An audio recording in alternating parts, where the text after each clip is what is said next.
ముందుగా కళాయి పెట్టుకుంటున్నానండి. ఉప్పు అనేది ఇలా ఎర్రగా వేయిస్తున్నానండి. ఇప్పుడు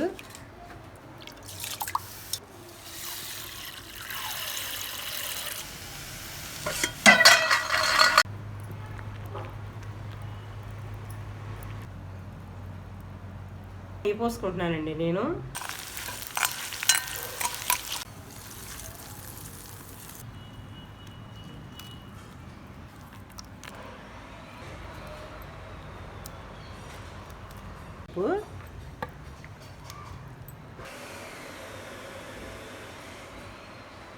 అందరికీ నమస్కారం అండి.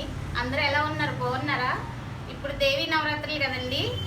ఇప్పుడు అమ్మవారికి ప్రసాదాలుగా మనం నైవేద్యం చేసుకోవాలి కాబట్టి ఈరోజు వచ్చి మా అత్తయ్య గారు లేటెస్ట్గా బొగ్గుల పొయ్యి మీద ఇలా కట్టు పొంగల్ చేశారండి.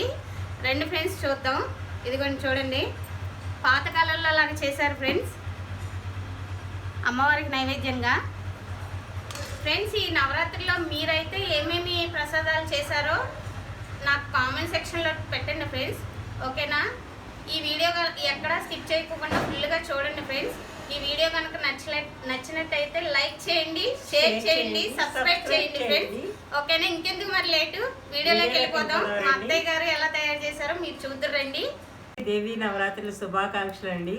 నేను అమ్మవారికి కట్టి పొంగల్ తయారు చేస్తున్నాను. ఆ కట్టి పొంగల్కి ఏ పదార్థాలు కావాలో చెప్తానండి. ఇప్పుడు ఒక చెంచా మిరియాలు, ఒక కప్పు జీడిపప్పు, ఒక చిన్న ముక్కేమో ఇంగు తీసుకున్నానండి. నేను వంట ఇంగు తీసుకున్నాను, పొడి కాకుండా. ఈ అల్లం ముక్కలేమో ఒక అర చెంచా తీసుకున్నాను. పచ్చిమిరకాయలు 2 చెంచాలు తీసుకున్నాను. కొద్ది కరివేపాకు, ఓ చెంచా జీలకర్ర తీసుకున్నానండి. ఒక కప్పు ఏమో బియ్యం తీసుకున్నాను. ఒక కప్పు ఏమో పెసరపప్పు తీసుకున్నాను. తగినంత ఉప్పు తీసుకుంటున్నాను. కట్టి పొంగలకు సరిపడా నెయ్యి తీసుకున్నానండి. కొంచెం ఎక్కువే పట్టుద్ది నెయ్యి, నేను ఎక్కువగానే తీసుకున్నాను. ముందుగా కళాయి పెట్టుకుంటున్నానండి. పెసరపప్పు వేయించుకుంటున్నాను.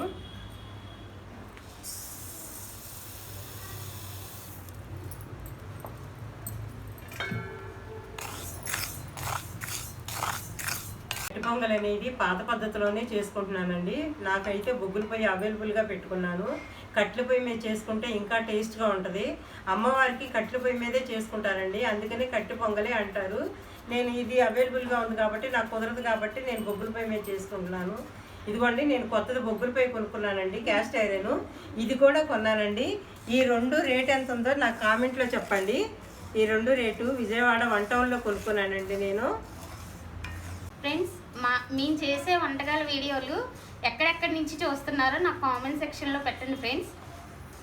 పప్పు అనేది ఇలా ఎర్రగా వేయించుకోవాలండి.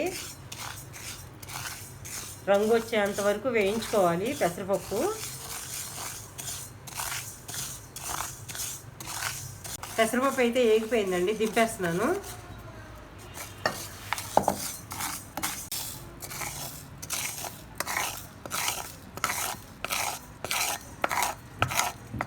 ఫ్రెండ్స్, ఇప్పుడైతే ఈ బియ్యం కడుక్కొచ్చుకొని ఒక అరగంట సేపు నానబెట్టుకుందాం ఫ్రెండ్స్.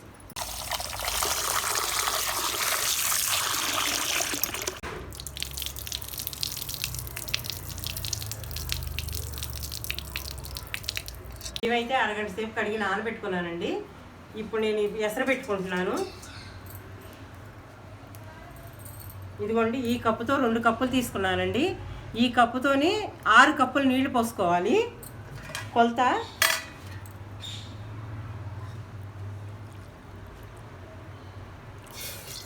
1 2 3 4 5 6 కప్పులు తీసుకున్నానండి నేను నీళ్ళు. ఈ నానబెట్టుకున్న బియ్యం ఇందులో వేస్తున్నానండి. ఇప్పుడు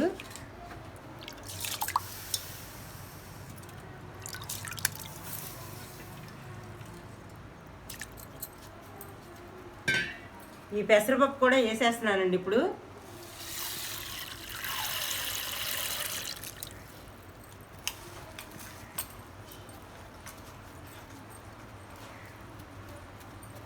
పెసరలోనైతే బియ్యము పెసరపప్పు వేసుకున్నాను కదండి. మూత పెట్టుకొని మెత్తబడే అంతవరకు ఉడికించుకోవాలండి. ఇది మెత్తగా ఉడకాలి, అంతవరకు ఉడికించుకుందాము. 9 రోజులు నవరాత్రులు కదండి, ఒక్కొక్క రోజు ఒక్కొక్క ప్రసాదం చేస్తారు. నేనైతే కట్టి పొంగల్ చేసుకుంటున్నానండి పాత పద్ధతిలో. చాలా సింపుల్ అండి.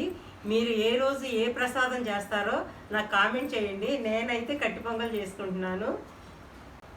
ఫ్రెండ్స్, ఈ 9 రోజులు దేవి నవరాత్రులకి శాస్త్రం ప్రకారం ఏ ప్రసాదాలు చేస్తారో, అమ్మవారికి చేసే నైవేద్యాలు అయ్యో మీకు తెలిస్తే నాకు కామెంట్ సెక్షన్లో పెట్టండి ఫ్రెండ్స్, తప్పకుండా పెట్టండి. ఓకేనా?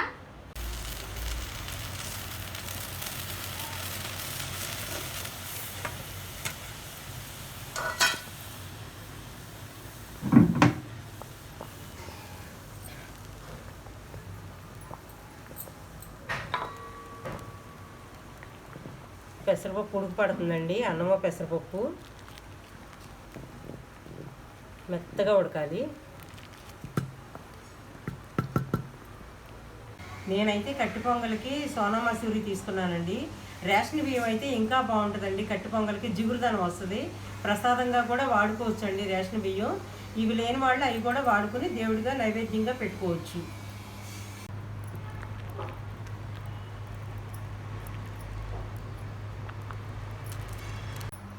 నేను 2కి 6 తీసుకున్నానండి నీళ్లు. నాకు నీళ్లు సరిపోలేదు.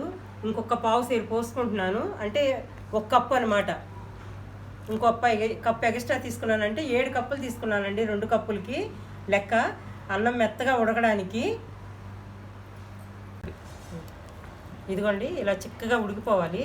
ఇదిగోండి మెత్తగా ఉడికిపోవాలి. పట్టుకుంటే ఇదిగోండి ఇలా మెత్తగా అయిపోవాలి. ఇదిగోండి ఇలాగా పలుకు లేకోకుండా మెత్తగా ఉడికిపోవాలి. ఇదిగోండి ఇంత మెత్తగా ఉడికిపోయింది కదండి. ఈ కట్టి పొంగలకు సరిపడా ఉప్పేస్తున్నానండి.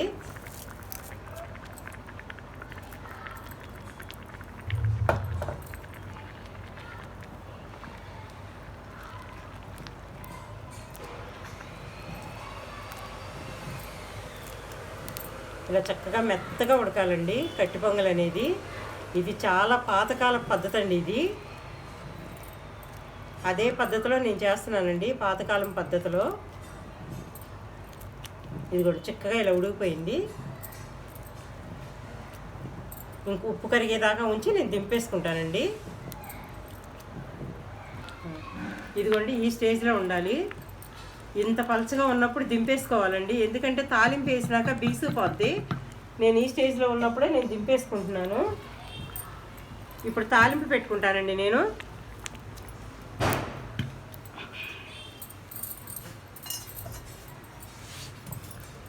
చాలా బరువుగా ఉన్నాయండి కళాయిలు మాత్రం.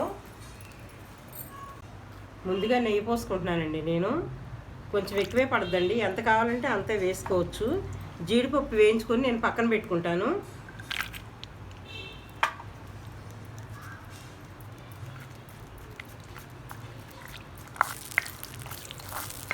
జీడిపప్పులు అయితే వేగిపోయినాయండి, తీసేసుకుంటున్నాను.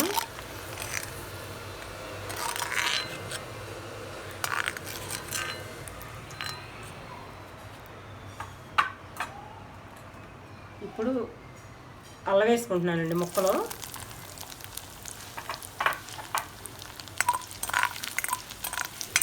అల్లం ముక్కలు వేగిన తర్వాత ఇవి పచ్చిమిరపకాయలు వేసేసుకుంటున్నాను.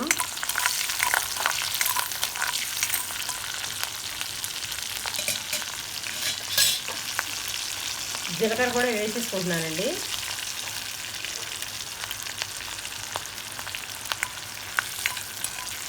మిరియాలు కూడా వేసేసుకుంటున్నాను.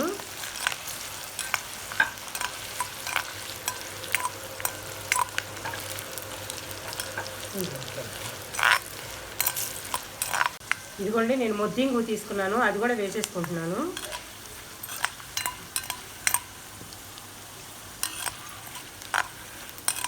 కరివేపాకు కూడా వేసేస్తున్నాను. కరివేపాకు అనేది తాలింపు అనేది కొంచెం ఎర్రగా వేగిన తర్వాత పోసుకుంటానండి. ఇదిగోండి నేను మొద్దింగు తీసుకున్నాను, అది కూడా వేసేసుకుంటున్నాను.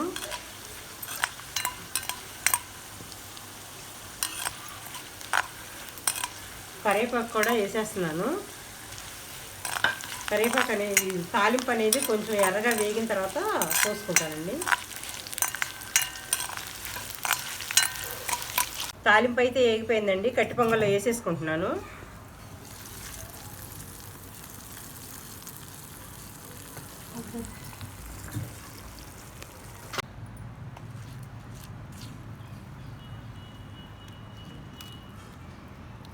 ఇదిగోండి, ఈ విధంగా చిక్కపడాలండి. చక్కగా తినడానికి కూడా బాగుంటుంది.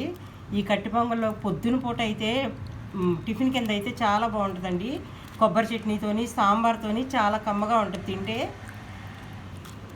ఇదిగోండి, ఈ విధంగా చేసుకోవాలి. లాస్ట్లో కొంచెం నెయ్యి వేస్తున్నానండి. నెయ్యి వేసి ఈ జీడిపప్పు అనేది వేసుకుంటున్నాను.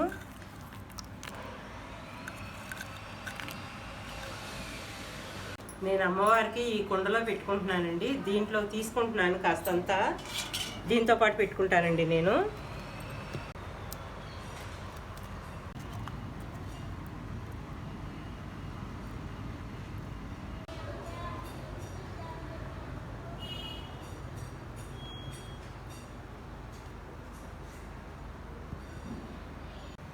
రాజీ, పొంగల్ అయితే రెడీ చేసేసాను. టేస్ట్ చూసి చెప్పు.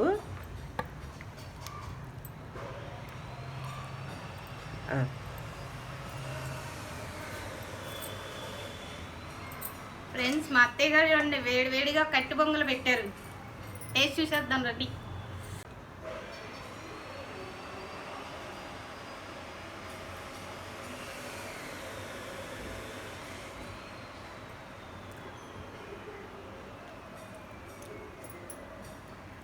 చాలా బాగుంది ఫ్రెండ్స్, సూపర్గా వచ్చింది.